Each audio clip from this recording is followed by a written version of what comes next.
మెడకు పడ్డ పాము కర్వగా మానదన్నట్టు కాంగ్రెస్ పార్టీలో ఉన్న తిన్మార్ మల్లన్న సార్ కూడా పార్టీలకెళ్లి సస్పెండ్ చేస్తే బయటకు వచ్చి బీసీ బిడ్డరు కాబట్టి మీ రెడ్ల పార్టీ అయిన కాంగ్రెస్ లో ఉన్న నన్ను ఎమ్మెల్సీ పదవి నుంచి ఊడవీకి బాధట్లా చేసిండ్రు అనేటట్టు ఉన్నాడు.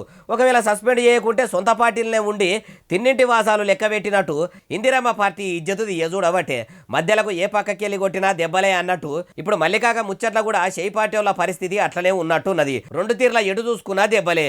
ఏదో వార్తలు చదువుకుంటా వచ్చిన వార్తల్లో చూపెట్టుకుంటా పొద్దుపోతున్న మల్లన్నను పోటు లీడర్ అనుకుని ఎమ్మెల్సీ ఎన్నికల కాంగ్రెస్ తరఫున బీఫామిచ్చి పోటీలో నిలబెడితే పోటీలో గెలిచిండు గాని మాకు ఇట్లా పోటీ అవుతాడు అనుకోలేదని మింగలేక కక్కలేక కాంగ్రెస్ వాళ్ళు మల్లన్న తమాషాలు చూసుకుంటా అన్ని మూసుకుంటుర్రు.